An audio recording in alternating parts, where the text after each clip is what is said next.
네, 안녕하십니까? 자, 오늘은 시편 37편 후반절 보도록 하겠습니다. 시편 37편 후반절인데 21절부터 40절까지, 저번 시간에 우리 1절부터 20절까지 봤죠? 자, 1절부터 20절까지는 악인에 대해서 불평하거나 또 일일이 시기하지 말라. 그들은 곧 멸망한다. 이것이 핵심이었어요. 1절, 2절에. 근데 오늘 이제 21절부터 보면, 자, 이제 의인이 받을 축복이에요. 앞에 보는 악인이 어떻게 하나님 심판하신가에 대해서 이야기했다면, 이제 의인이 받을 축복의 주제에 대해서 이야기하는데, 21절에 악인은 꾸고 갚지 아니하나 의인은 은혜를 베풀고 주는도다. 악인은요, 꾸고도 안 갚아요. 아주 나쁘죠? 구워놓고 떼어먹는다 그 말. 그런 악한 마음을 가지고 있어요. 그러나 의인은 착한 마음을 가지고 있죠. 은혜를 베풀고 준다 그 말이에요. 악인은 꾸고도 안 갚으려고 그러는데 의인은요, 내 있는 것을 나눠주려고 그래요. 은혜를 베풀고 나눠주려고. 그래서 우리 그리스도인들은 악한 마음을 가지면 안 되죠. 의인이니까 우리는 다른 사람에게 자꾸 베풀려고 그래야 되고 다른 사람에게 자꾸 주려고 그래야 돼요.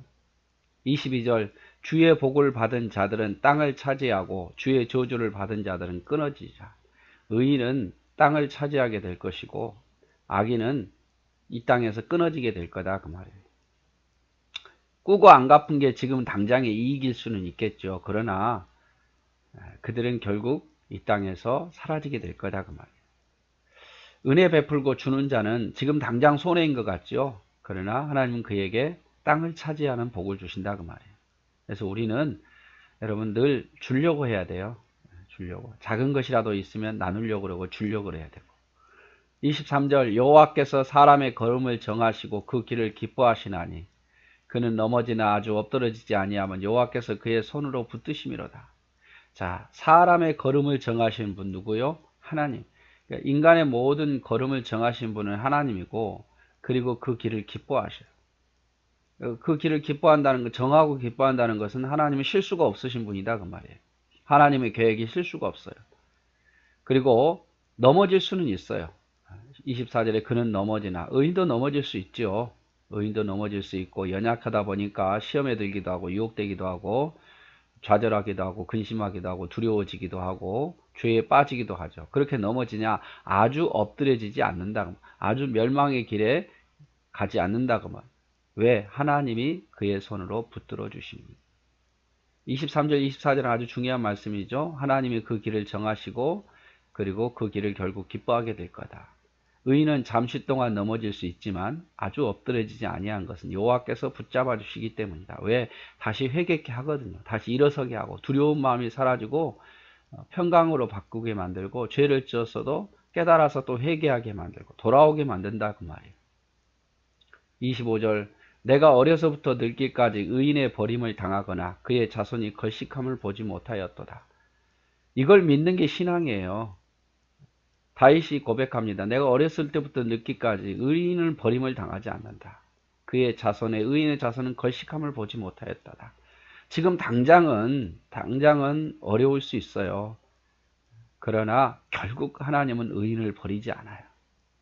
그리고 그 의인의 자손들은 하나님 복을 주시더라 그 말이죠. 26절 그는 종일토록 은혜를 베풀고 꾸어주니 그의 자손이 복을 받는도다. 의인은 은혜 베풀고 앞에도 말했죠. 은혜 베풀고 꾸어도 주고 주려고 그런단 말이에요. 그러니까 그 자손이 복을 받아요. 당장에 내 손에서 뭐가 나가면 손해인 것 같지만 하나님 그렇게 손해 나도록 한 게 아니라 더 복을 받도록 한단 말이에요. 여러분 전 세계에서 가장 잘 사는 나라 뭐 생각이 좀 다를 수도 있겠지만 미국 아닙니까? 그 미국의 기본적인 게 바로 청교도 신앙이에요. 기독교의 청교도 신앙. 하나님 중심, 말씀 중심의 신앙. 그 청교도 신앙이 미국을 그렇게 일으켜 세운 거예요. 처음 미국 갔던 사람들은 뭐 범죄자들도 많고 뭐 금 캔다고 막 눈이 물질에 욕심 많은 사람도 많았지만 신앙을 찾아서 청교도들이 들어가거든. 그들이 성실하기 때문에 미국의 핵심 인물들이 돼요. 미국의 가장 중심된 인물들이 되고 또 그 신앙이 미국에는 항상 있죠. 그러다 보니까 대통령도 선서할 때 성경 위에 손을 얹고 선서하고 대부분 미국의 대통령들은 신앙을 가지고 있잖아요. 하나님 앞에서. 예. 그래서 하나님께서 그 나라에 복을 주신 거예요. 자, 그 다음에 볼까요? 자, 악에서 떠나 선을 행하라. 그리하면 영원히 살리니 여호와께서 정의를 사랑하시고 그의 성도를 버리지 아니하심이로다.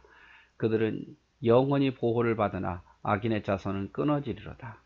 의인이 땅을 차지하며 거기서 영원히 살리로다. 자, 우리 의인은 뭐 해야 돼요? 악에서 떠나야 돼요. 오히려 선을 행해야 돼요. 악에서 떠나 선을 행하라. 악을 행하면 당장에 남을 속이고 거짓말하고 또 뭐 구워주고 받지 않으면 당장에 이긴 것 같지만 아니다 그 말이에요.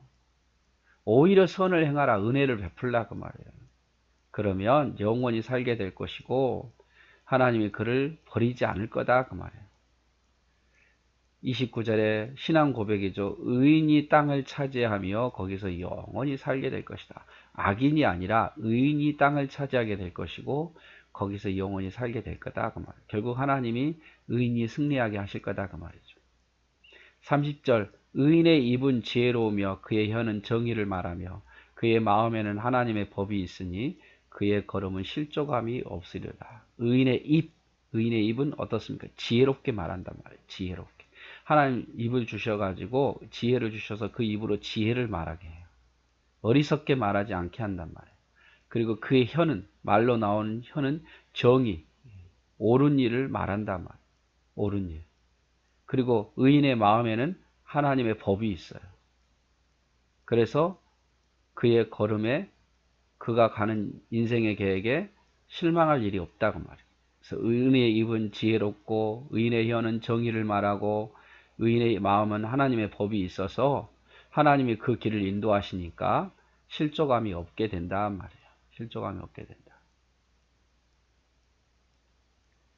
자, 32절 악인이 의인을 엿보아 살해할 기회를 찾으나 여호와는 그를 악인의 손에 버려두지 아니하시고 재판 때에도 정죄하지 아니하시리로다.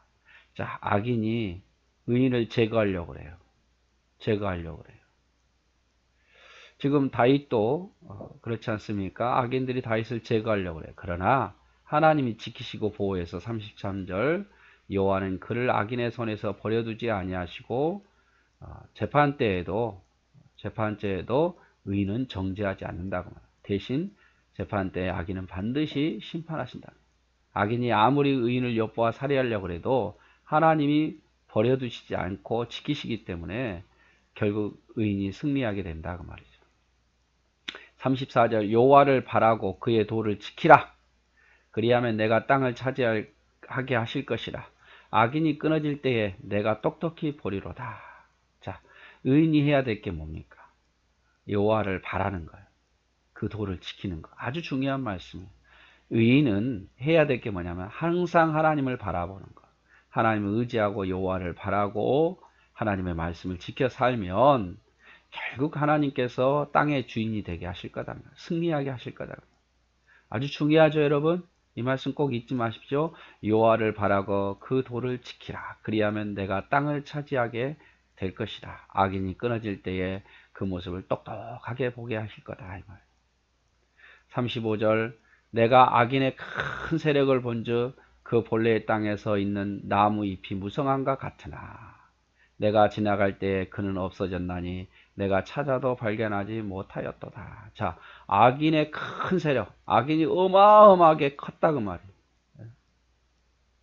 나무 잎이 무성한 것 같이 악인이 굉장히 크게 보인다 할지라도 지금 당장에는 그러나 하나님이 지나가실 때 하나님 쓸어버리면 다 없어진단 말이에요. 찾아도 발견하지 못할 정도로. 보통 사람들은 악인의 큰 세력을 보고 어때요? 와 하면서 막 경외하면서 따르려고 그러잖아요. 야, 저 능력, 저 힘이면 우리가 뭐 할 수 있을 것 같다라고 악인을 따라가지만 그러나 악인이 아무리 그렇게 크게 보여도 하나님이 심판하시면 찾아볼 수 없게끔 만드신다고 말이에요. 그래서 악인의 큰 세력을 보고 의인은 실망하고 좌절하지 말고 여호와를 바라보고 여호와의 말씀을 지키며 살면 결국 하나님께서 의인이 승리하게 하실 거다 그 말이죠. 37절 온전한 사람을 살피고 정직한 자를 볼지어다 모든 화평한 자의 미래는 평안이로다. 자, 온전한 사람 정직한 자는 알라 그 말이죠. 온전한 사람 정직한 자는 의인이죠. 그리고 그들에게는 평안이에요. 평안. 네, 평안. 38절 범죄자들은 함께 멸망하느니 악인의 미래는 끊어질 것이나 의인들의 구원은 여호와께로부터 오나니 그는 환난 때에 그들의 요새시로다. 자, 범죄자들은 멸망해요. 악인의 미래는 끊어져요. 범죄자들 악인은 똑같은 의미죠. 그러나 의인은 여호와께서부터 구원이 온단 말이에요. 하나님께서 요새이시기 때문에 의인의 요새이기 때문에 환난 때에도 하나님이 구원하실 거다 그 말이에요. 40절 마지막 여호와께서 그들을 도와 건지시되 악인에게서 구원하심은 그를 의지한 까닭이로다. 왜 하나님께서 악인의 손에서 건져주시느냐? 그들이 하나님을 의지했기 때문에요. 그래서 악인의 성행함 때에 불평하거나 원망하지 않고 좌절하거나 넘어지지 않고 오히려 하나님을 의지하고 주의 말씀을 지키며 살았기 때문에 하나님께서 악인들의 손에서 의인들을 건져주신다 이 말이에요. 그래서 우리가 제일 중요한 것은 앞부분에서 봤죠. 앞부분에서 이제 여호와를 바라고 그의 도를 지키는 것이 우리가 해야 할 일이죠. 그래서 37장 21절에서 40절은요.